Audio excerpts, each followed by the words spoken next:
চক্রবৎ পরিবর্তন্তে তু সুখা নীচ দুঃখা নীচ, অর্থাৎ আমাদের এই যে সুখ এবং দুঃখ এই চক্রের মতো ঘুরছে। যেভাবে রাত্রি যতই গভীর হোক না কেন, কিছু সময় অপেক্ষা করলে ভোরের আলো ফুটে, আবার সকালটা যতই তেজস্বী আলোক জ্যোতির্ময় হোক না কেন, আবার কিছু সময় অপেক্ষা করলে আবার সেই রাত্রি কিন্তু নেমে আসে। তাই এই মনুষ্য জীবনের সংসারে ক্ষণিকের সুখ আবার দুঃখ, আষাঢ়ে মেঘ যেমন এখনই রোদ আবার অঝোর নয়নে বৃষ্টি, ঠিক তেমনি ভাবে এই মনুষ্য জন্মটা আমাদের সুখ এবং দুঃখে ভরা। তাই সমুদ্রে যত বড়ই ঢেউ আসুক না কেন, কেউ যদি তীরে দাঁড়ায়, সে ঢেউ কিন্তু তাকে আঘাত করে দুমড়ে মুচড়ে ফেলতে পারে না। আর যদি সে সমুদ্রে নেমে ঢেউটাকে থামানোর চেষ্টা করে, তার দ্বারাই কিন্তু কখনোই সম্ভব নয়। কারণ ওই ছোট্ট জীবের পক্ষে কোনোভাবেই সম্ভব নয় ওই ঢেউটাকে থামানোর।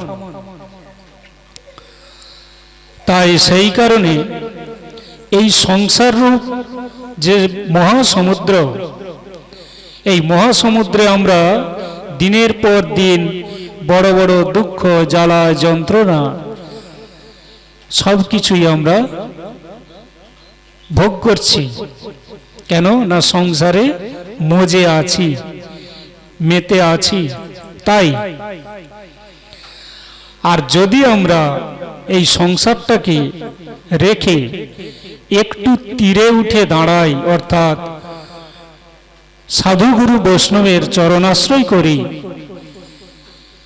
তাহলে এই সংসারের ঢেউ যতই বড় আসুক না কেন, ওকে দুমড়ে মুচড়ে দুঃখ কষ্ট দিতে পারে না।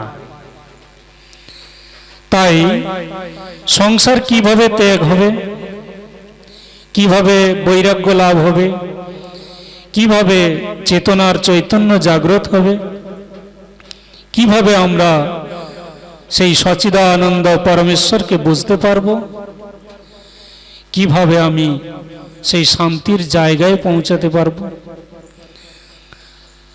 একমাত্র একটি উপায়, কলিযুগে নাম ভিন্ন গতি নেই। কেন?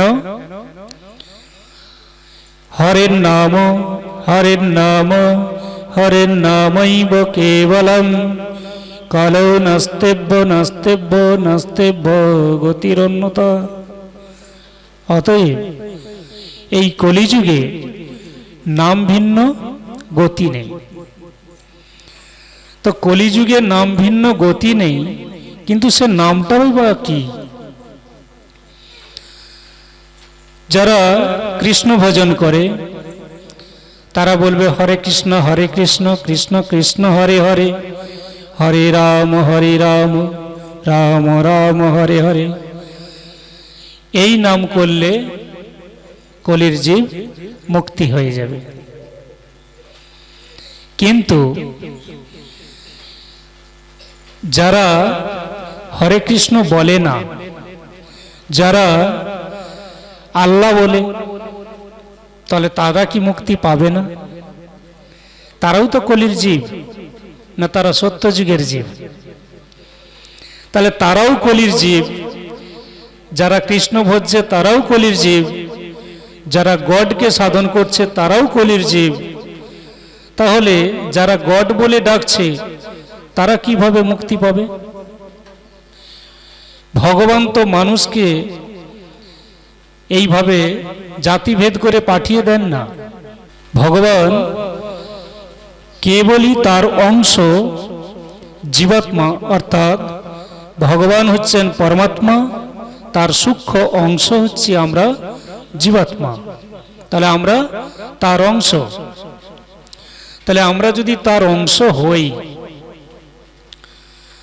তাহলে সবাই এক। এখানে হিন্দু, মুসলিম, জৈন, খ্রিস্ট সবাই তো আমরা এক।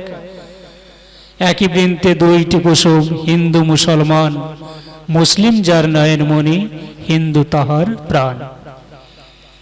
তাহলে মানুষ সৃষ্টি করে পাঠিয়েছেন শুধু দুটি ধর্ম। কি ধর্ম? না দেহের ধর্ম, যেটা হচ্ছে স্ত্রী এবং পুরুষ। কিন্তু এটা তো আমরা দেহকে দেখে বিচার করি, কিন্তু বুঝতে হবে দেহ না। আমি কে? না আমি পরমাত্মার অংশ, আমি জীবাত্মা। তাহলে আমি যদি পরমাত্মার অংশ জীবাত্মা হই, তাহলে সমস্ত জীব জীবাত্মা। তাহলে এখানে আত্মার কোনো লিঙ্গ হয় না, না নারী না পুরুষ। তাহলে দেহটার শুধু নারী পুরুষ বা স্ত্রী পুরুষ দেখে বিচার করা হয়। তাহলে সবাই যদি আমরা এক হই, একই সৃষ্টিকর্তার কাছ থেকে আসি, কেউ আল্লাহ বলছে, কেউ কৃষ্ণ বলছে, কেউ হরি বলছে, কেউ গড বলছে, তাহলে যে যেরূপ ভাষায় বলুক না কেন, আগে বুঝতে হবে তত্ত্বটা কি। মূল তত্ত্ব হচ্ছে না ঈশ্বর এক। এক ঈশ্বর হন ভক্তের ধ্যান অনুরূপ, এক ঈশ্বর হন নানাকার রূপ। তাহলে ঈশ্বর যদি এক হয়, তাহলে কৃষ্ণ নিশ্চয়ই আলাদা নয়, আল্লাহ নিশ্চয়ই আলাদা নয়, গড নিশ্চয়ই আলাদা নয়। তাহলে সব যদি এক হলো, তাহলে শুধু এই কলির জীব হরে কৃষ্ণ বললে মুক্তি পাবে, আল্লাহ বললে কি পাবে না? কি গড নামে ডাকলে কি পাবে না? আবার এদিকে বলা আছে, এক নামে যত পাপ হরে, পাপী হইয়াও তত পাপ করিতে নারে। তাহলে এক নামে যদি সমস্ত পাপ ক্ষয় হয়ে যায়, সে নামটি কি? কলির জীবে মহাপ্রভু যে নাম বিলাতে এলেন, সে নাম বিলাতে পারলেন না। তিনি মার খেতে হলো তাকে। মার খেয়েও যখন দেখল যে যে নামটা দিতে এলাম সে নাম নেওয়ার মতো জীব নেই, তখন তিনি এই কিছু করার থেকে, কিছু না করার থেকে কিছু তো করুক, না হলে তো সৃষ্টি ধ্বংস করে ফেলবে। সেই জন্য এই কলিযুগে এই হরে কৃষ্ণ মহামন্ত্র নামটি দিয়ে গেলেন। দিয়ে যাওয়ার সাথে সাথে তিনিই আবার বলে গেলেন, এই নাম নয় রে নিতাই, অন্য নাম আছে। এই নাম নয় রে নিতাই, অন্য নাম আছে। এই নাম নিয়ে যাবে সেই নামের কাছে। তাহলে সে নামটা কি? নিতাই এই নাম নয়, অন্য নাম আছে, এই নামই নিয়ে যাবে সেই নামের কাছে। তাহলে এই নামটা কি? সেই নামটাই বা কি? এ নাম হচ্ছে মহামন্ত্র, যাকে বলা হয় হরে কৃষ্ণ কৃষ্ণ কৃষ্ণ হরে হরে, হরে রাম রাম রাম হরে হরে। এটা হচ্ছে এই নাম।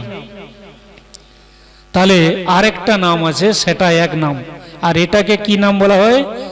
এটা হচ্ছে 16 নাম 32 অক্ষর। আর এটাকে তারক ব্রহ্ম নাম বলা হয়। অর্থাৎ যিনারা এই নাম করেন